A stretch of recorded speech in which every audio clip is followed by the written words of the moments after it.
Bonjour à toutes et bonjour à tous, il y a des tous évidemment. Ici la Pulcinella pour ce troisième épisode de la trilogie. Bienvenue. Merci de vous abonner, de liker. Et pour ce troisième épisode, j'ai eu envie de parler du regard. Pas seulement du regard des autres, pas seulement de celui qu'on sent sur soi dans la rue, dans une pièce, dans une réunion, dans une famille, au travail ou dans les transports. J'ai surtout eu envie de parler du regard qu'on finit par poser sur soi-même. Parce qu'après avoir parlé du corps des femmes dans l'espace public, après avoir parlé de la voix des femmes dans la société, il restait quelque chose de plus silencieux, de plus invisible, mais peut-être encore plus profond, cette surveillance intérieure. Le point de départ, comme d'habitude, pour ces deux précédents épisodes, une scène banale. Une scène qui pourrait sembler presque ridicule tellement elle est ordinaire. Imaginez une femme qui entre dans une pièce, elle n'a rien fait de spécial, elle arrive juste quelque chose. Elle arrive juste quelque part. Dans une salle d'attente, dans un open space, dans un repas de famille, dans un café, dans un ascenseur, dans une réunion. Elle entre, elle marche, elle s'assoit. Et avant même que quelqu'un lui dise quoi que ce soit, elle se vérifie. Est-ce que mon haut est trop décolleté? Est-ce que je suis trop maquillée? Pas assez maquillée? Est-ce que mes cheveux sont bien? Est-ce que je prends trop de place? Est-ce que je souris assez? Est-ce que je fais froide? Est-ce que j'ai l'air prétentieuse? Est-ce que je dérange? Est-ce que je suis vue? Est-ce que je suis trop vue? Personne n'a encore parlé, personne ne l'a forcément insultée, reprise, moquée ou jugée à voix haute. Et pourtant, quelque chose en elle s'est déjà mis au travail. Ce quelque chose, c'est le regard intériorisé, c'est le regard des autres qui n'a même plus besoin d'être là pour exister. Du trottoir à la voie, le chemin de la trilogie. Dans le premier épisode, je parlais du trottoir, je parlais de ce moment très banal où un homme et une femme se croisent dans la rue et où très souvent c'est la femme qui se décale. La femme qui anticipe, la femme qui s'excuse presque d'être là. Je ne parlais pas seulement d'un trottoir, je parlais du corps des femmes dans l'espace public. Ce corps qu'on apprend à contenir, ce corps qui doit éviter, contourner, se méfier, calculer. Ce corps qui sait très bien qu'un espace public n'est pas toujours vécu comme un public pour tout le monde. Ce corps qui sait très bien qu'un espace public n'est pas toujours vécu comme public pour tout le monde. Dans le deuxième épisode, je suis passée du corps à la voix. Parce qu'une femme n'est pas seulement un corps qu'on regarde, qu'on juge ou qu'on déplace. C'est aussi une voix qu'on coupe, qu'on corrige, qu'on qualifie trop vite, trop forte, trop sèche, trop agressive, trop grave, trop émotive, trop sûre d'elle, trop présente. Et maintenant, pour ce troisième épisode, je veux aller encore ailleurs. Ni seulement le corps, ni seulement la voix, mais le regard. Le regard qui rassemble tout. Le regard qui vient se poser sur le corps, sur la voix, sur la présence. Parce que la question, au fond, c'est toujours celle de la place. Quelle place je prends? Quelle place on me laisse? Quelle place je m'autorise? Le regard, cette prison invisible. Le regard, c'est une belle conclusion parce que ça rassemble tout. Le corps, la voix, la présence. Le regard, c'est presque la prison invisible. Même quand une personne ne dit rien, même quand une personne ne nous touche pas, même quand une personne ne nous coupe pas la parole, il reste cette petite surveillance intérieure. Celle qui nous dit ne sois pas trop visible, ne parle pas trop fort, ne marche pas trop sûr de toi, ne ris pas trop bruyamment, ne sois pas trop froide, ne sois pas trop séduisante, ne sois pas trop distante, ne sois pas trop intelligente, ne sois pas trop naïve, ne sois pas trop dure, ne sois pas trop douce, bref, ne sois pas trop toi. Et c'est ça qui est épuisant. Ce n'est pas seulement le jugement intérieur, c'est le fait qu'à force de l'avoir reçu, anticipé, deviné, parfois subi, on finit par l'installer en soi. On finit par devenir sa propre surveillante, sa propre correctrice, sa propre petite police intérieure. La femme qui se corrige avant même d'exister. Il y a quelque chose de très violent dans le fait de se corriger avant même d'avoir été corrigé. On entre quelque part et on ajuste déjà son attitude.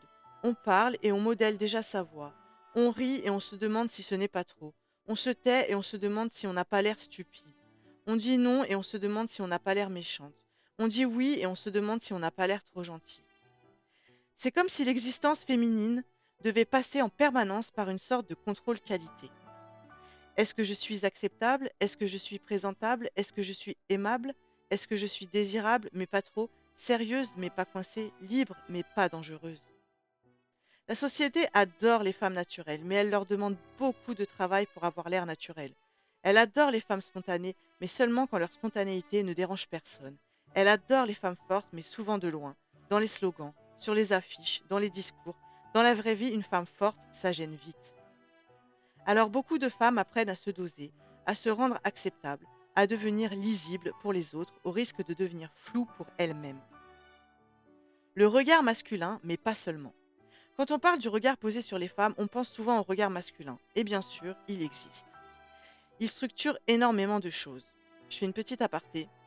Je pense au regard des hommes qui a changé. Enfin, je pense que toutes les femmes, j'imagine, ont dû ressentir ça.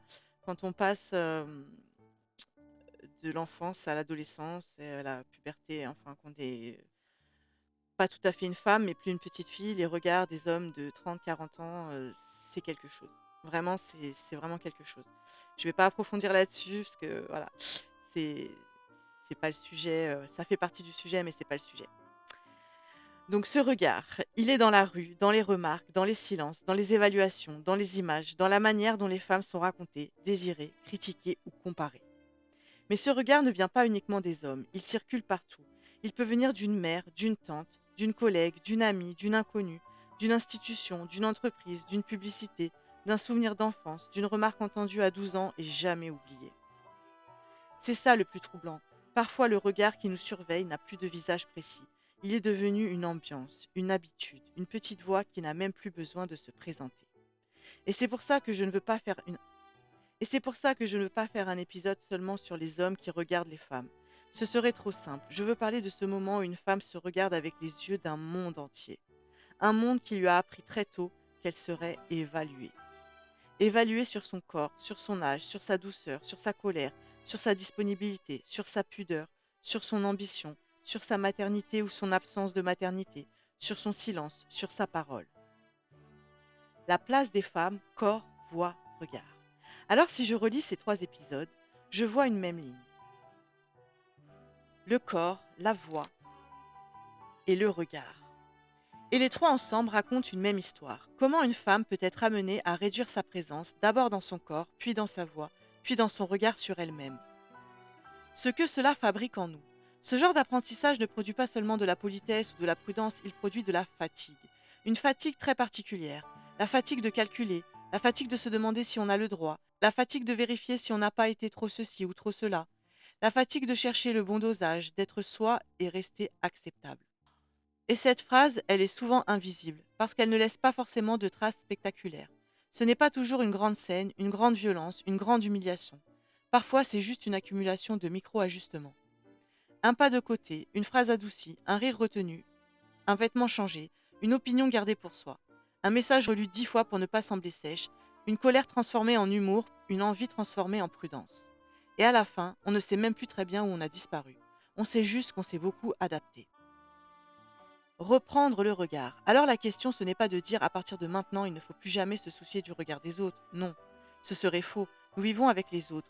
Nous avons toutes et tous besoin de reconnaissance, d'amour, de lien et d'appartenance. La question, c'est plutôt quel regard mérite d'entrer en moi? Quel regard a le droit de me définir? Quel regard est-ce que je confonds avec ma propre vérité? Parce que tout regard n'est pas une vérité. Une remarque n'est pas une loi. Une habitude sociale n'est pas une nature. Un jugement répété n'est pas une identité. Reprendre le regard, ce n'est pas devenir indifférente à tout. C'est apprendre à faire le tri. C'est se demander, est-ce que je suis en train de me protéger ou est-ce que je suis en train de me diminuer? Est-ce que je choisis ou est-ce que je reproduis une peur qu'on m'a donnée? Et parfois, reprendre le regard, c'est un geste minuscule. Ne pas se pousser tout de suite, ne pas baisser la voix, ne pas s'excuser d'exister, ne pas se corriger avant d'avoir essayé. Conclusion de la trilogie. Cette trilogie, je l'ai construite à partir de situations très simples de notre quotidien. Des situations ordinaires et banales. Et pourtant, ce sont 3 portes d'entrée pour parler de la place des femmes dans la société. Parce que la place des femmes ne se joue pas seulement dans les grands discours, elle se joue aussi dans les gestes minuscules, dans la manière dont on traverse une rue, dans la manière dont on prend la parole, dans la manière dont on se regarde avant même que quelqu'un nous voie. Mais pour ce 3e épisode, je n'ai pas envie de finir sur l'idée d'une prison, même invisible. Parce que si on peut nommer une prison, c'est déjà qu'on commence à en voir les murs. Et quand on voit les murs, on peut chercher les portes. Peut-être que la femme malicieuse et ingénieuse 2026, c'est justement celle-là, celle qui comprend les règles qu'on lui a imposées, mais qui ne les confond plus avec sa nature. celle qui observe le monde, qui observe les regards, qui observe les silences et qui finit par se dire: «D'accord, j'ai compris, mais maintenant je vais choisir ma place». Pas une place volée, pas une place demandée à genoux, une place habitée.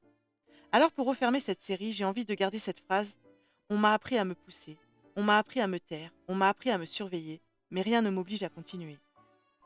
Ici la Pulcinella, une femme parmi tant d'autres. Et si cette trilogie devait laisser quelque chose, ce serait ceci. Notre corps a le droit d'être là, notre voix a le droit d'être entendue, et notre regard sur nous-mêmes a le droit de nous appartenir. Si ce troisième épisode vous a plu, n'hésitez pas à vous abonner, à liker et à partager. Merci à vous et j'espère à bientôt.